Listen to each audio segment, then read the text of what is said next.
Ya paiku sare ngal paingal labangal nantungal inde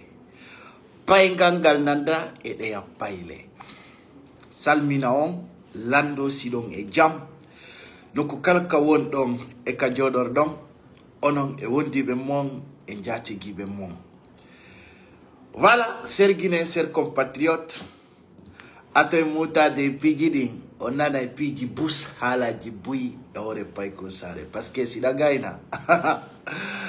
guido e gagno foppo ala e fima si tu es homme tu es pur hay fetu be ben ala e fima ara ko fetu be wonda be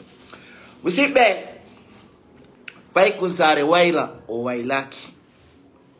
oiko yete ko gonga dum ko sauru si sofinima awachoto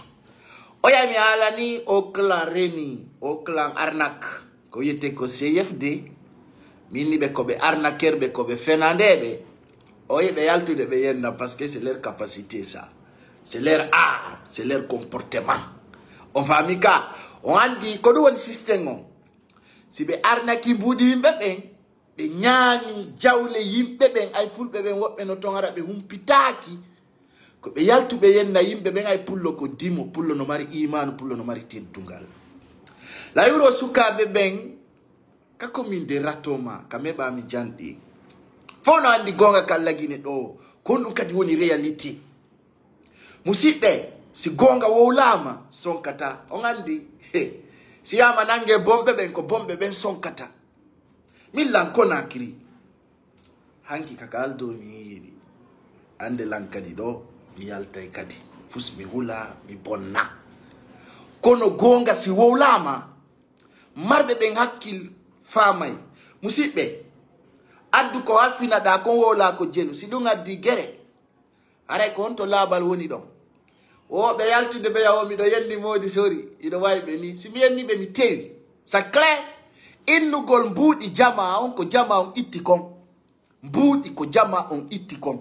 ko jenu hebi honto hebi didin ko honto di woni dun no hewti sonko e gere ko dum holli jama musibe on be landarude ko be woni ko wadde ko fenande wata on dayno hore mom se gagné dum hide Conakry ko mi wadi video yewti parce que hande présidentiel Ludalen o hebi duubi 70 ans duubi capande jeddi vrai non présidentiel Ludalen o hebi 70 ans hande e nder Conakry taga don o holli kanko o sudora ko woni kon hande o hebi duubi 70 ans c'est Ludalen taw ko neddo duwa do teddinede e tandi territoire la Guinée sabu duubi makko din sabu compétence makko sabu puissance makko ka leydi men min pay ko sare e an wonno do landarude min combat on ko fiyo c'est Ludalen woni président de la République de Guinée sabu des motifs bien déterminés je change pas le système min ko du woni objectif am kadi mi fuddi to kadi mi hala fiyo yimbe be nanu mi sudorago ko lagini mi woni mi wi en réalité min do combat mo melaton ko fiyo c'est Ludalen woni président de la République de Guinée parce qu'il est capable ko du woni objectif am mo mais mi jabata kadi goto arora barora IFDZ hore fenande inna rewa e gauche à droite wada penale jabata ande c'est Ludalen en personne o yali kanko ko pinka o la morta ndare ande ko fe ikom Bissau e ngarta e dum piji labu di pos tawata ko watta ko wana hunduko wana hala wana sekko o ko fe ikom Bissau ko suka pullo cerno bari na darde na bandu woni haju wana hala jinjani ko on dandi lando on holli kanko hiwata ha tulta on holli kanko Umaru nange taki katandi territoire Bissau si tayna bernde makko den seka ko do woni biddo gorko mo sanzata pa milla lagine je dis ce que je disais ailleurs kono hande buy baro ray c'est Ludalen yenna yimbe ben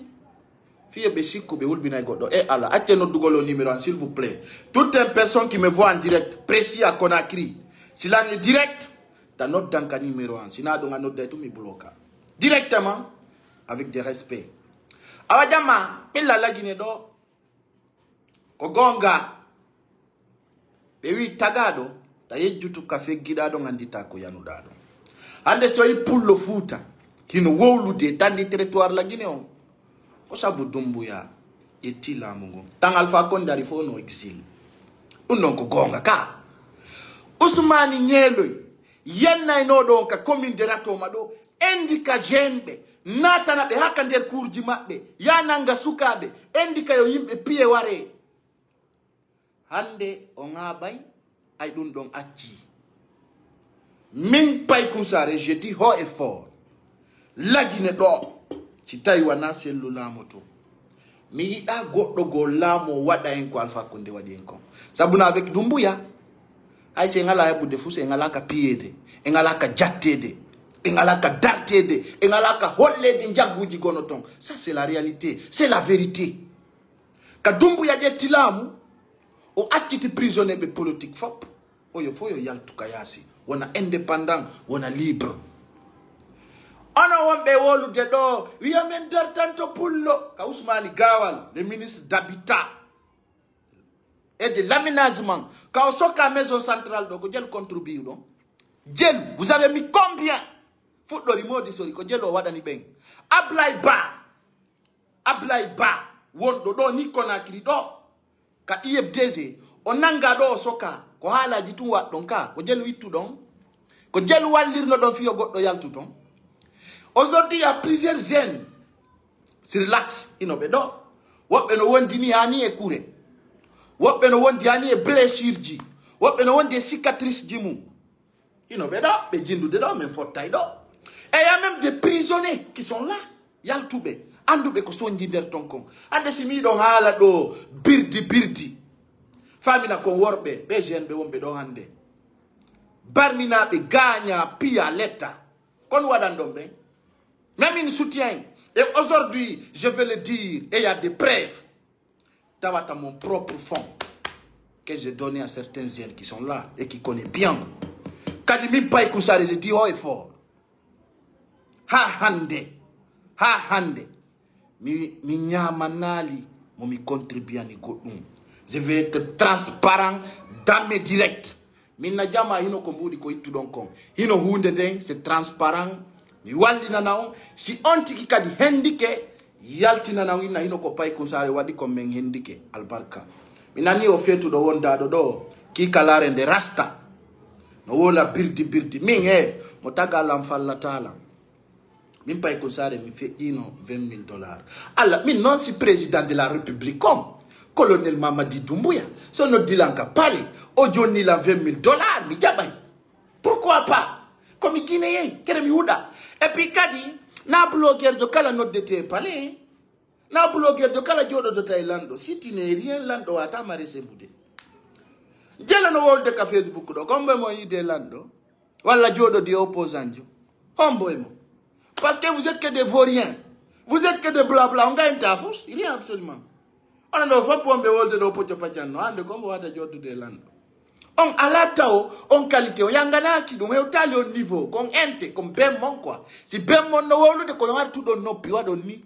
Min ben mon Paye Koussare.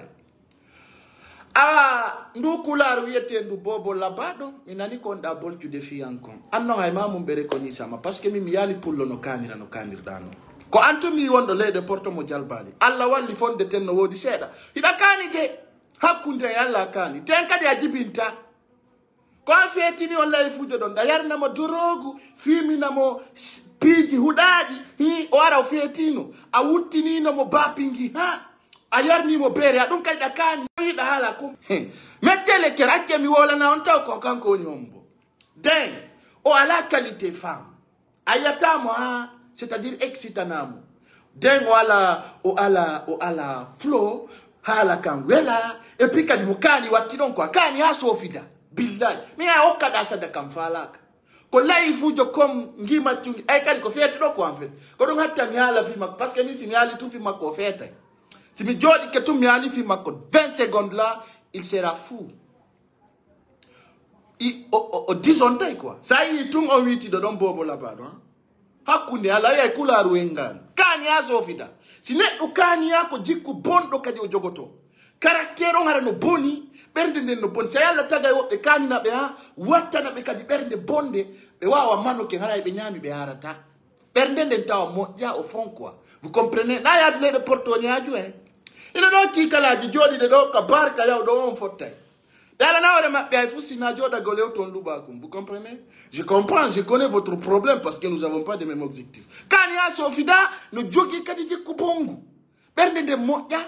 mimi ya mamu. Ah on be mamu, suka bebe mamu. Ala jibiro ebi dubi teme dire. Kono wadu donc?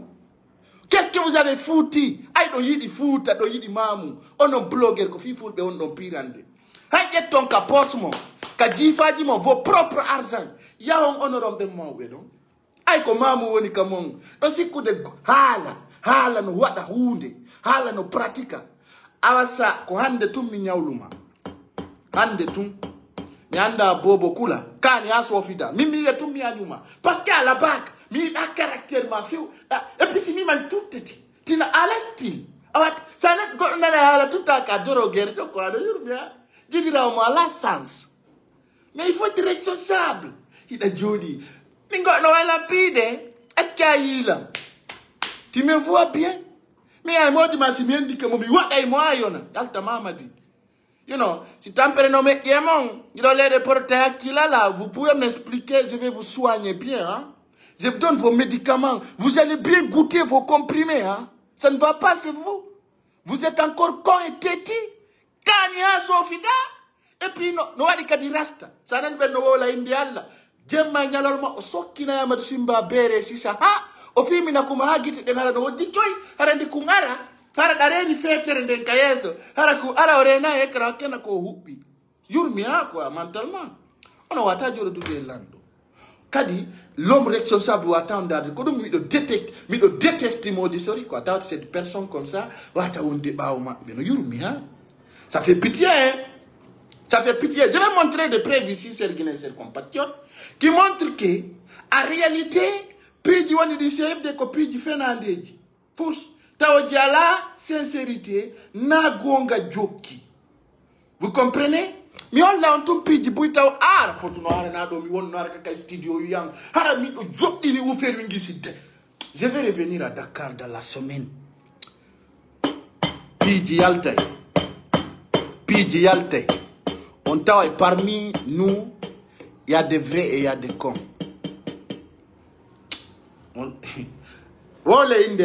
Continuez à parler. Je vais mettre la catégorie. Miranza yo hawo non elevo idaro donda. Ta on sustange ude. Si pas ikusa reality ko yo reno la. Ko alla wadi. Kani aso fida donc no yalta do wala indende. Mais on revient à nos moutons. Mais ara na yo c'est pas terminé combat mais on c'est loin de finir. Préparez, armez pas les montagnes. Fournissez des hein. Armez des montagnes. Ninge modi sori epi men signi contrat. He Allahu akbar. O yalta itu bondo. Hakuni Allah. Nganda mu kondir don. Ya landito do moja. Min gere Allah nata. Gere Allah nata mi. Ça va, c'est loin d'être fini. Min mo menasi la hara men minila. Min ko du wela tamni. Ko ya jodo menasa. No mena mi. Hara mi o ikawa. Wa getu do fire. Donc la miande mi do menacer quoi, j'aime ça bien. Ça c'est bon poids ça. You know. OK, bon et musi be on belandaru de fe ondo. Arten e 6e mo mi windio. Mi sa menacer la ara la welti. Parce que min on belandar de do be fo, nande goto mi détourna. Comme toni blogger do tono o jungo. Min nay goto mi joganaki. Ala lijo. Ala kadi wolo goddum bawdo. Sa woli ala wota ko fire. C'est donc si musibe hande kaba kona kirido ka tribunal premier instant de Kalum Ousmane Nyelo est reconnu ici o yenni selludale gonga awino nyandego a reconnu sata awino awada kala ko falada dans ce sens o reconnu ici hande o yenni président selludale mawdo mo 70 ans suka ka bernde yenni mo fulbe be yejjiti ci tawno na dumbu yaari ara no burdu ni do rankilde dum ni dans ce sens ande o recognition yenni présidentiel ludalen kono mo woli fenande wotere ko dum woni mi accantaw o yiwo ko sabu bobo yefdg no yenni be ko fenande non din video ji nodde lan ka tribunal lan kona criminal mi holla ko sabu ondu wadi ha bobo yefdg réplique 11 jours foppu no andi kono yimbe be yejjiti dum don yimbe be yejjiti dum don Ousmane Ñelo on yejjiti ko wadi ko ona wonno be wolde do fo CFD ko mbo wano mo darnude on suma hombo wano mo darnude on saïdo parmi vous qui a pu arrêter ces imbéciles personne parmi vous qui parle ici I go to ka Facebook taw sustano yaltude halo ko do si mi do fuma famano do ar don kirdalam ka Ousmane Ñelo geri do ko fop ko do minani wabbe no windana la do ko WhatsApp meden lax meden vamveto meden kosa meden nokkel kari Ousmane Ñelo ko do jindi ona do fo ko mbo fusi mo koloje ko min iwi ka iwi holli way ala ba ko min wawi frenude mo demaski penale mabbe de fop 1+1 mi holli terre à terre adna fop yi be ni way pay ko sare nan sekko do dum wadi o na birdi dum don feji ay dum don feji arande jaja makko en jokka ya jaja makko reconisa bewre makko nden ala pullo wawdo mo dandude dum ça soit clair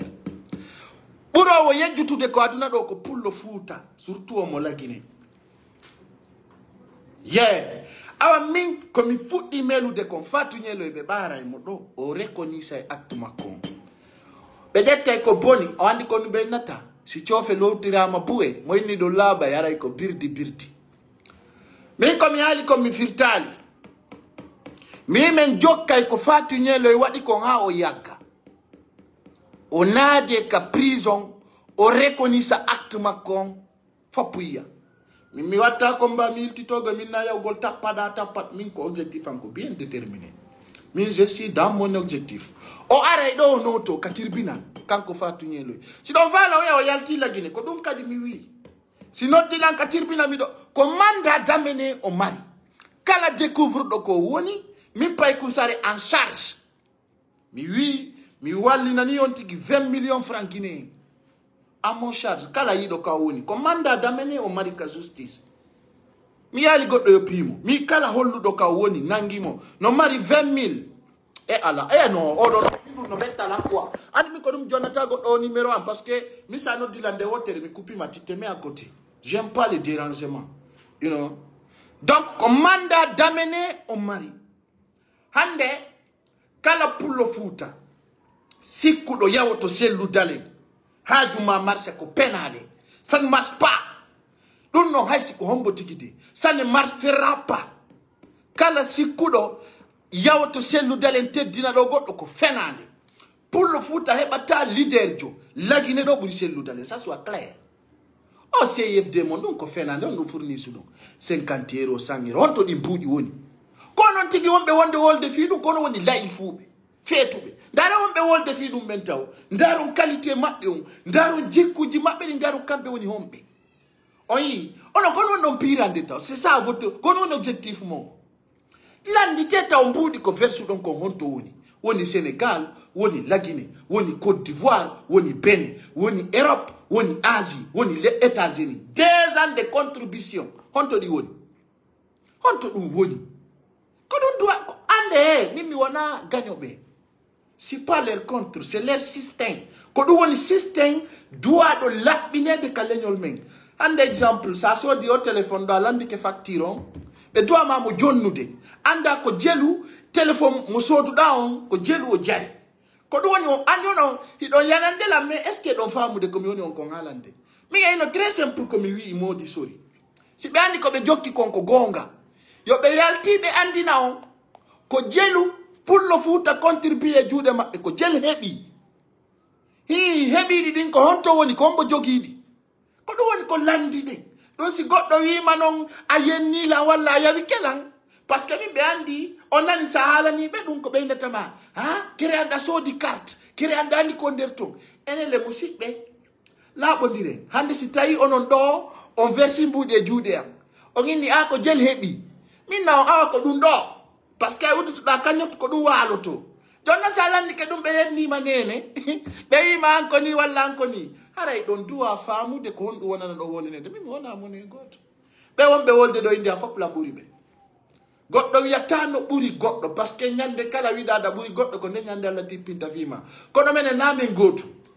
yeela ɓuuri ɓeɗi fou tout simplement carte ko yeeya kon kon to mbuɗɗi woni awa jama ko ni bari waytu wawno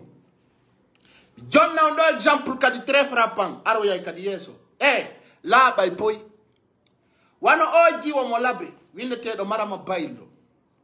ɗo andi o sayi no faut engagé d'insulter des gens ay warna ki mbuɗi ɗi ngo soodi o to waɗi siga ɗi piiji ɗon fof no andi ko feƴƴi kon ɗon andi o réalité ko no feƴƴiri koni kono simba en e giɗo fulɓe woni waɗirde ni ko ɗum wodi sori woni engage de minen no on tournata on passe on wowlanay fulɓe ɓen ko jel heɓi honto ɗi woni e ko honno gerduɗon ɗi ɗum ko clair ko heɓi ko yaltay ɗum na entreprise privé ni ɗum kadi mi wi kala wolofi ɗum ɗo ti sera poursuivi parce que arata nada ɓe fulɓe ɗo e probléme e o refenade ça ne marche pas yimɓe ɓe udditu mental maɓɓe on mo landike makko mi halfima ko ndun addi guere kalifu ko soit clair il faut que yimɓe ɓen faama awa lagine ɗo ko enen woni hollude jama on piiji goo no marsude nande woɓɓe no inna ko pullo tun ersinta pullo ko pullo tun attaquata pullo est ce que ɗum ko attaque ni laɓɓin ko jokkuɗa kon ɗum ko attaque laɓɓin ko jokkuɗa kon ɗum ko attaque c'est pas la peine enen kadi iɗen du min goyla jiɓi andude si tawi ɗi injure ji wonɗi wadde si tawi ko fulɓe fuuta uksi ko nanuɓe pulal par ce que so ndaari d'une façon min no ngalɗinilan ko tawata mi yiyay piiji goo tawata ko inɗe fulɓe kono sa ndaari compte uji maɓɓe ɗin tawa c'est plusieurs faux compte a yiyata tawa ko original compte par ce que pour le fuuta andira kam caractère donc c'est pour cela ça mettata lan quoi ça ne dérange pas tout le peul komi andi pullo dimo wonɗo normal waɗata piiji gono ton ko fettuɓe wonda ɓen ayɗon andi joni barji ɓurɗi ɗin bouteille ɓurde ɗen serude ko woɓɓe goo ƴettata on famine et dans ce cas si ɗum ɗon laaɓali hara en gaynali kisa préparé compte ji mon ɗi moƴƴa compte ji mon yonnirɗi ɗin compte ji mon e waɗoji ɗi birdi compte ji mon ɗi anduɗon voilà ko ɗin faala ɗon yennirgol ay min on yennata lan ha sansi noon min ñande kala yennuɗon law ɓeyda e lawoli kadi ça va être en haut awa dans ce cas serguiren ser compatriote hande présidentiel ludalen o rasiri o heɓi 70 ans lagine ɗo o laamoto ça soit clair pour tout le monde ɗum noon ko wonɓe lagine ɗo ɓen kadi impose to hande ono wonɓe wiide ɗo sodon pinkanato hakkude mi ala honto natirton liton contre hombo piyon hombo fu sala ko wawɗo on son tenti waɗugol ɗum kono ɓe nangiri ɓe bisaw ni ko ni ɓe mulirta on et puis non ɗo yon déjà wata e waɗude ɗum ko mbuɗi fulɓe ɓen ko arna ko ɗon kon wonɗon tampinde jama on et puis kadi ɓe gacci versugol min mission on c'est bien accompli hande mi holli lagi Afrique fop du monde déjà mi save de mi waɗi on colotiré hande kadi goto nadata ɗo mbuɗuru mum itti ɗo naɓi yeeso on yiye on hola yaron kon ala pullo futa hande kadi verse oɗon 1 franc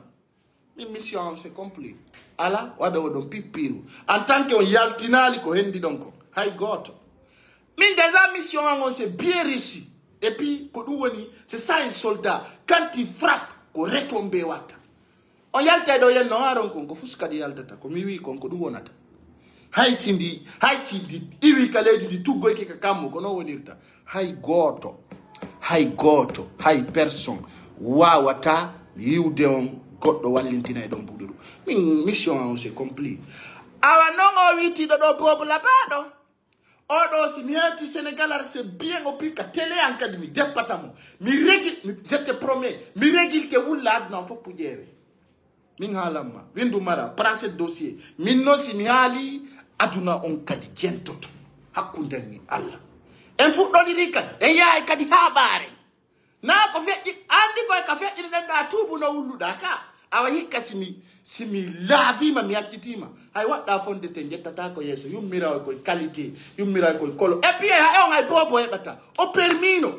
hay bobo o heɓata il peut pas avoir un enfant ɗum no jooɗi ɗon mais woni pere gueɗe tippu lagine ɗo wotta ɗin siɗa woni pere taw jooɗo ton are lagine ga venez en Guinée tawon ɗo sellutani walla addon ɗo modi sori o andi ko mboni combattant jomo dogata o sellutale ko combattant jomo dogata e ko ɗum woni ɓiɗɗo gorko ko satti wara dogata a hulata min miɗo lagine ɗo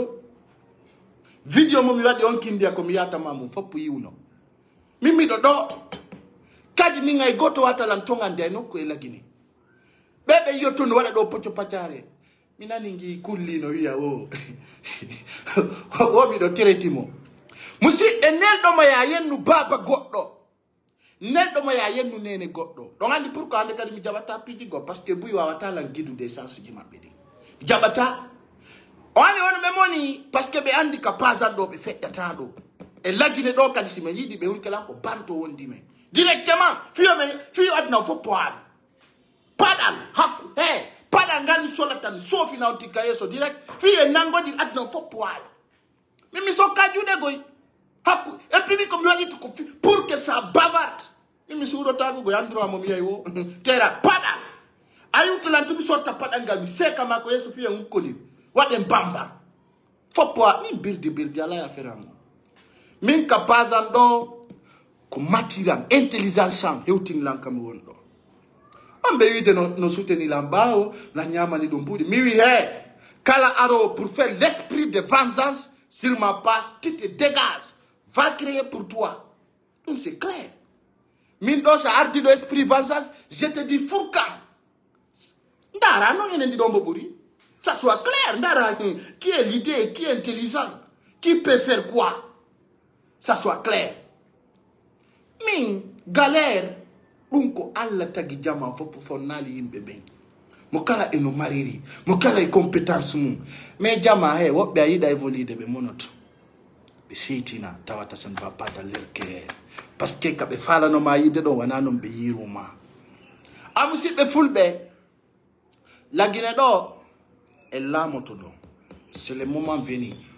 haray goto waraka goto piyaka goto lettaka goto trompaka goto piyaka pigga gono ton hande yare ide présidentiel ludalema présidentiel ludalema o yaltaniɓe ka ɓawa bappe hande kadi on nanata piiji gono ɗo piiji goɗo yaltata musidɓe fulɓe en ala conviction ko ɗum ɓuuri en tampinde leydi lagine ndi ɗum ɗon no yurmi conviction on hino mankiri fulɓe ɓen hono woni conviction décision définitive neɗɗo on so heɓali objectif o wonay e tawata yimɓe ɓen utilisete no ɓe falira no yurmi il faut que heɓen ko wiyete kon objectif bien déterminé non objectif bien déterminé se en heɓi ɗum ɗon en waway avancude dans le sens dans l'objectif dans le nombre hande son ari ɗo on nani lagine ɓe wiya waɗen paix waɗen dialogue jondidiren juuɗe fof no jondidiri ɗo juuɗe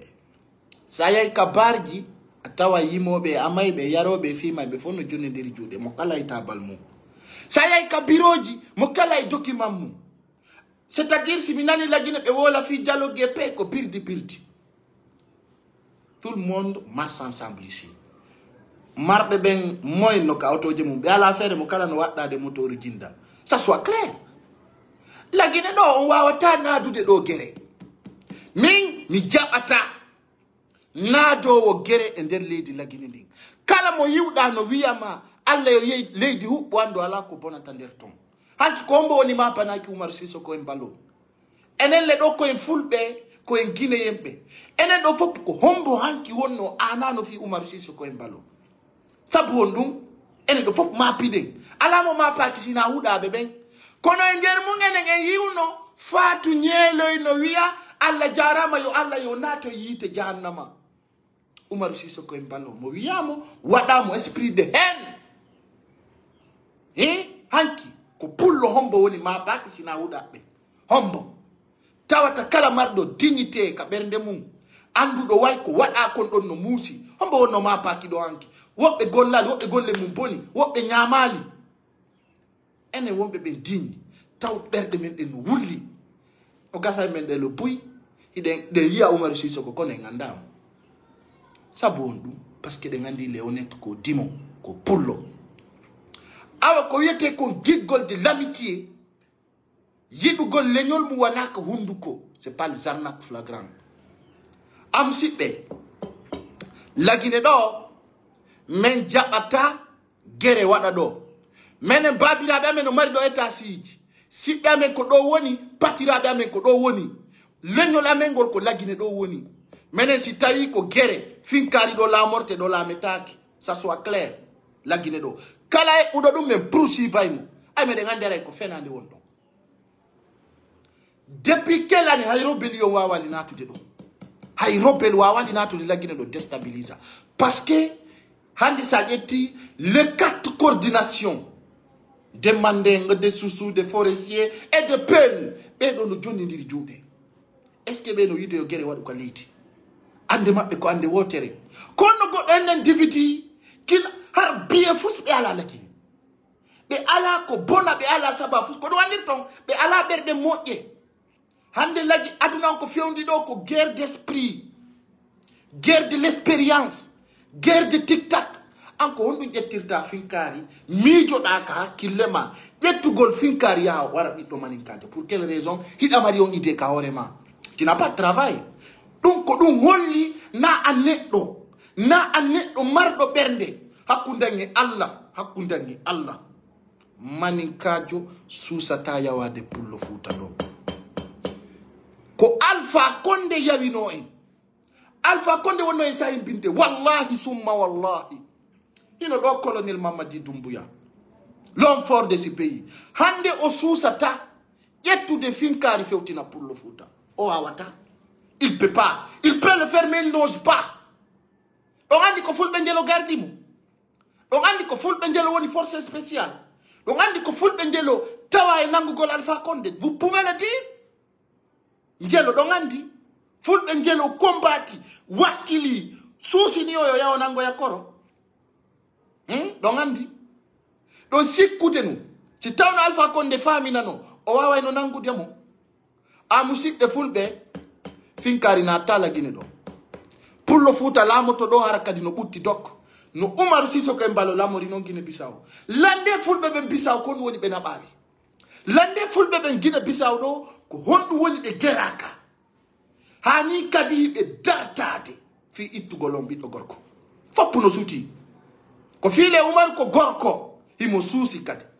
hanki be waylita ino mo anenklende e wonbe jodade do foppu yakandi no fala yo gere walla Guinée be ariga sukabe njelo sokado e prison di njelo sokado e puis na wa e ko duubi tati soka pay ko ngu wali ndra sokado ha mai foppu no andi awa onon CIFD si kon worbe are la Guinée ga tawto menga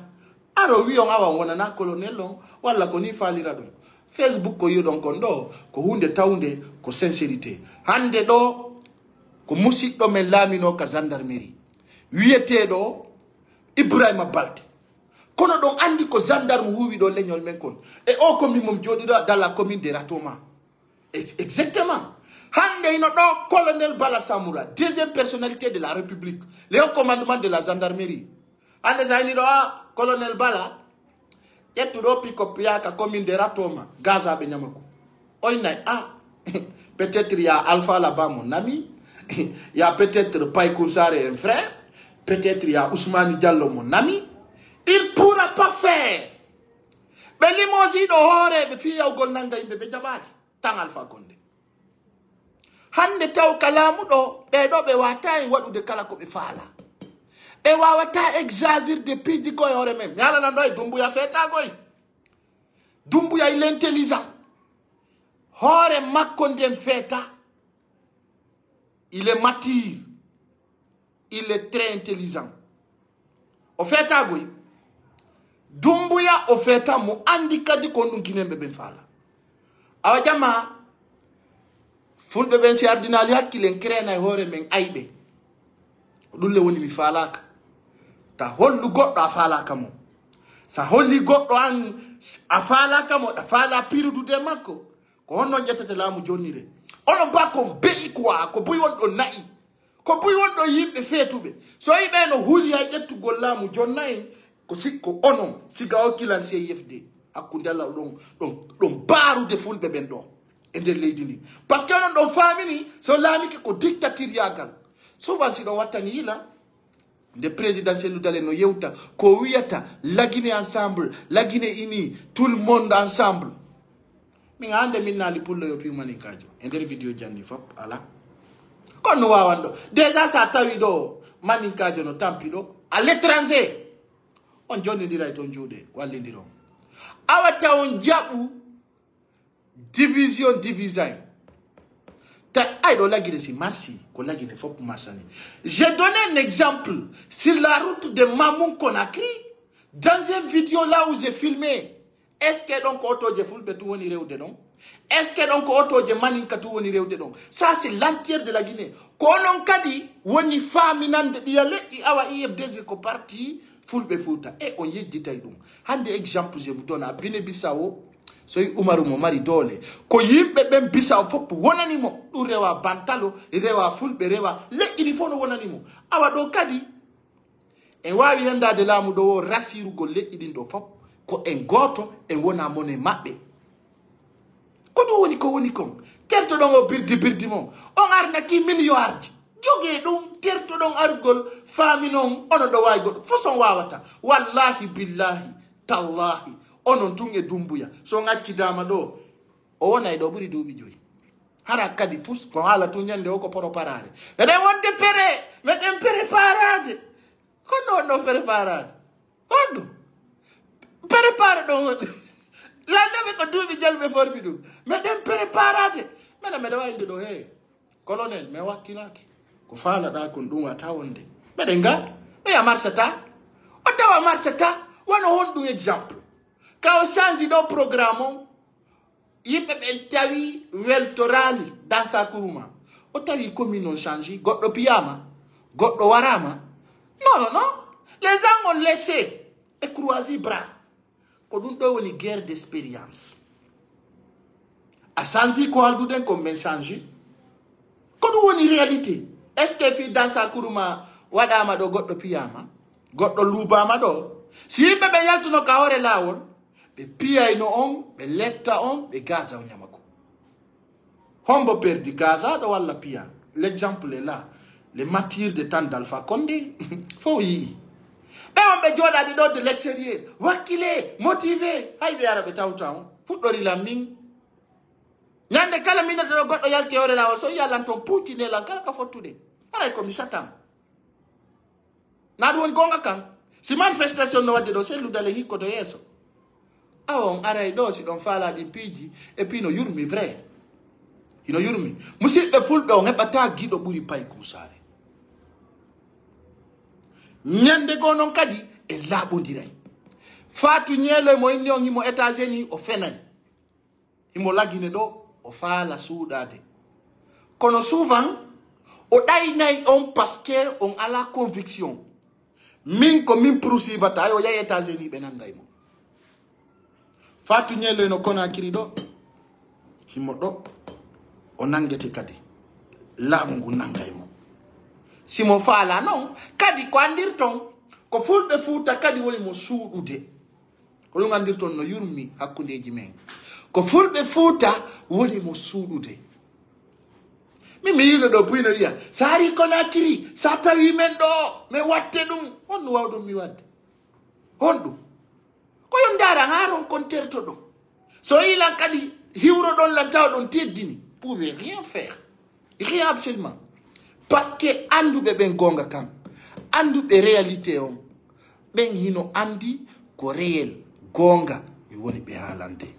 ko mi torto jama on fu fulbe ben ardine hakkil en andano o saydo ko dumbu ya lamoto no labani on onon do nyande kala nyande lamu Alpha Condé ngun lannuno wonuno fin tay fopé jonni Allah tay fop desperi nyande Allah won wi uno ko feng la mo Alpha Condé nyalluno ay 24 heures. Eh, on a la note de numéro 1, s'il vous plaît. Quand vous m'appelez une fois, deux fois, restez calme. On a un full comme on peut même une contribution là, moi Alpha Condé onange. On woni Alpha Huali. Mais on peut yude. Non, c'est les gens qui m'appellent. Mais on peut maninka yeuteremu. Alpha Condé garder de mou. Alpha Condé ko marno puissance foka holi no gardi be makoben. Holi mo fort o family uri makko ala ender Afrique do. Tawno sai Alpha Condé tawno mo garda buri labbe Afrique ben do fap hakkenna ko holi no gardi be makko ben o inay no taga ay tube yimbe ben hakkenna ko bewno Alpha Condé kono ay nyalande de hewti kaluno waduno ni be yawno ha be nangimo hengimo joge ko dum waysi mi nani yimbe ben no inna wari be haldidi ango ma itude jullere mala mara don haldidi dum no way wonde. Donc c'est des choses qui doivent se comparer en réalité. Yimbe no doit famude ko penale be jokki je rassure encore mi titali dum don non ko andir ton ko ndolboji komi wawdo yennude walla mawbe am ay hay fottude mo susta ngeddude mo goto pet wi on ko no woni dum yo ko feccata kon ko fiye nangondir what en fire mayen kasaria ko dum mi faala wona ko ono faala du de pinka la guine do ko dum go mi faalete kala yido la yi ko représentant CFD ta évitant hein faut pas m'éviter ar direct ya ko CFD représentant et puis ko wala tam ko ya lubo la ngita nyirego hi ara wala kamo yi fusa kinal go mahi kasaria ono anda fus on e baya kilon suma mi ko dum mi faalete no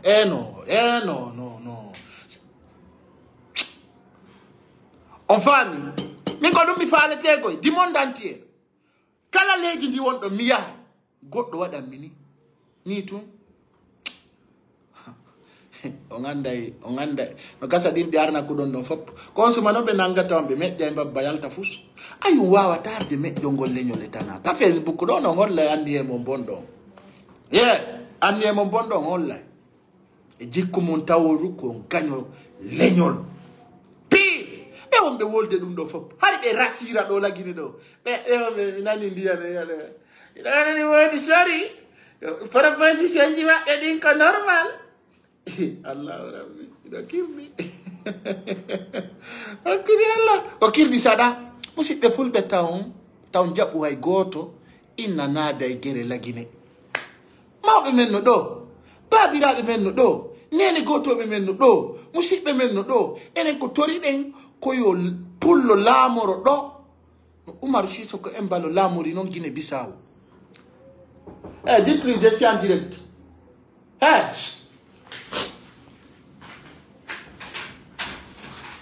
ils essaient en direct j'arrive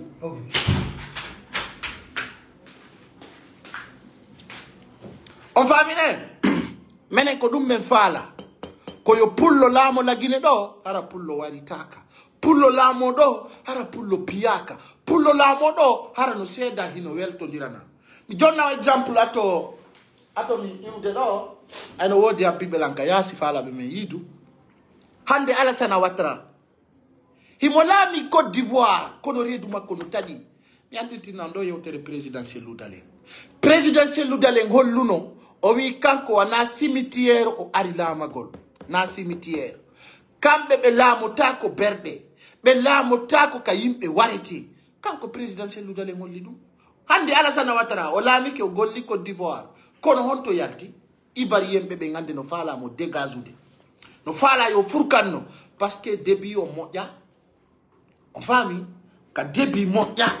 ko don woni taga don ko yo woni free o wona vraiment intelligent e kadi aro be wiya ko mi manjang ala problème donc wayla nel du de calci ji mondi ay la jogitani yo mi dotori yo y a pas de problème donnez-moi je mange c'est ça dare do paykum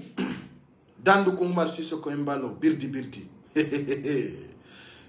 Allah dare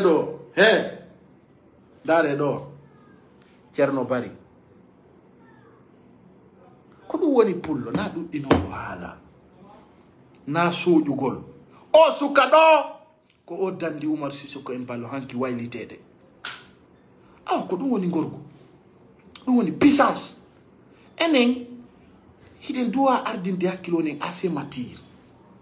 très intelligent sina ɗum ɓe waddidira en ɗo e leñi fop fi intérêt maɓɓe personnel Alpha Condé koni ko guerre de langue o waɗi ɗo ha o divise maninka e fulɓe Madina sa yahi a yahi maninkaɓe no soda ka bitiki pullo iya pullo no ya soda ka bitiki maninkajo Alpha Condé ari lanci hakkunde men o waɗi ɗo leñi o lanci fop tawi pullo sustayide maninka sustayide soso tertoɗen ɗum wonen laginay ko Allah kafi en tertoɗen gere wonen ansa kono noon ɓe wonɓe ndi ɗo fof ko gere ko sekko tumɓe mari on famine donc haray komi andintinta on tum musidɓe wonɓe darude wonɓe on kadi fenante wiya Fatou Niel ne États-Unis ok laaɓay ɓayen tum la mari kadi soldat ɓe États-Unis ɗo min komi toroto yo pullo Fouta fo waɗe stratégie mum on no selludale lamra kala ngal wawɗa fallirde c'est l'objectif colonel Mamadi Doumbouya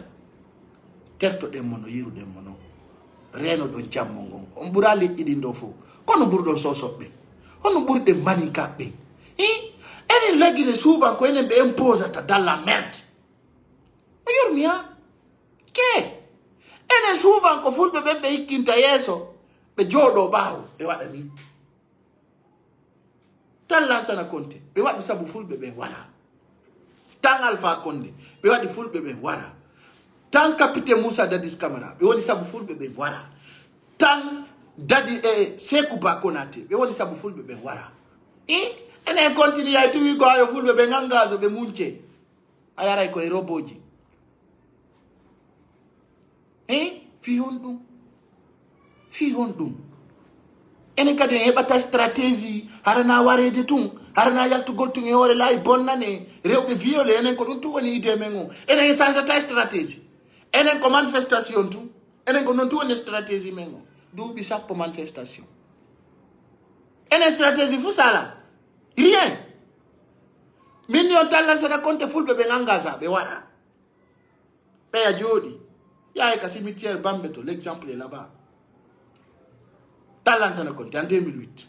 Dadis ari ka 2007 Dadis ari engage aɗen kadi même chose ko feƴƴi conquesta dani woɓɓe no wullude foppu yi tan Alpha Condé wontani en pire tan Alpha Condé wonti pire oɗo kadi ara wiya en jetta mo gagnone min mi sali ay si en yiɗamo awa en hollata ɗum min gon do marsata sa falaka mo ara gayya falaka mo kono wonɓe ɗo ɓen ay tun hiɓe jam fulɓe ɓen ɗo hiɓe jam min do en tant que o waɗali pullo fip o nangali pullo o piyali pullo falaɗo laamu oyo wakkilo menen meɗen mbawa selludale meɗen signi ɗon colonel Mamadi Doumbouya o ala en piide o ala en jattande himo accitiri fulɓe ɓen indépendant a jinda e Conakry fof goɗɗo landota ko ma carte a ramasse ala hiɗa woni firi no ko ɗum ko gonga mom mo yalti e kaso ko ma lakkita min komi fela jama on hakkunde Allah hari tan Alpha Condé a susta yaltude a joɗota ko e bar jooɗe ɗon onon e CIFD mo ñande ɓe ono non won ɓeynude vive CIFD landeɓe mbuuɗi ko contribuya kon yon a pay kum sare landi ke mbuuɗi ko contribuya kon gonto woni min ko noon tumi landi o kono woni waddude en hande e Doumbouya ko hunde wotere pet ko yi o changi programme makko ka min noon kadi ko waddila e modi sori ko minne ɓe yalti mbuuɗi ko jama on contribue ko gonto woni très simple ɓe na hino ko ɗi mbuuɗi ɗo heeɓi e hino somo hino kaydiji ɗin haala maayi probléme no ɗon kono ayo noon koni on waɗi alhaali no yurmi ha donc min ko ɗum ɗon mi marno komi yewta on musidɓe haray Ousmane Ñeeloy hande o notike kabar wallahi ko mafia grand ko ɗum tampini pullo Fouta ta yennu goɗɗo a andali kon ɗum o falama haalante no gasara ko nafama ma ɗum mbuuɗi ko ittuɗa ko ɓira wicca ay ko fi lekki mone honto woni ɗum hewti hoyre hewti payku sare no yawi kaari hande ay selludal en waɗi ko welali en haalana e mo nano fi luttuɗo donc minen ɗum ko original la yidi on la jetti fi mom yalla bantu fi meden ka leydi do okka en dole alla ye lamo lagini no Umar Sissoco Embalo lamo no Guinea Bissau taw ye ono kadi wonbe landade taw yenno hay goto kadi kala fala do la yide problème ala min ko mi toroto alla yo pullo lamo lagine do no Adama Barrow lamo Côte d'Ivoire Gambie alla yo pullo lamo lagine do no Macky Sall lamo no Sénégal alla yo pullo lamo lagine do no Umar Sissoco Embalo lamo non pullo lamo ara goto waraka. Très simple. Quand la bengelo lami Sénégal c'est Macky lami. La bengelo lami Guinée Bissau c'est Umar Sissoco Embalo lami. Donc aduna on comment ardino hakil. Anditon pigi in kotan. Si hunde de ngeuti saktata. Niko no mi mari ko mi andinti nando mi torota ko pullo ay goto yo angaza no maite. En wara matro hiden tampi e lady ndin hari. Fiondo doni de woni free. Min non dum mono fala wi ay ko dumbu ya yo bimmi walla ko kari marbe be ngakil famila be famata ben kadi be wi ko fala da faminde mo famata o famata donc hande ka adna on fendu ala 21e siècle on yiwde hande mali no rada de porto français be fita gere wadu ka mabbe e Burkina Faso on famine ko tori den alla yo pullo lamo do hara ko nafo way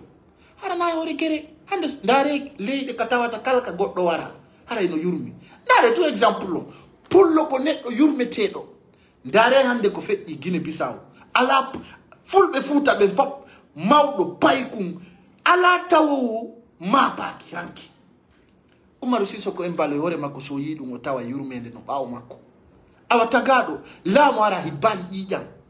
lamo da tawa fono weltorma hande ala fala do yo sellu lamo buri manin kay soso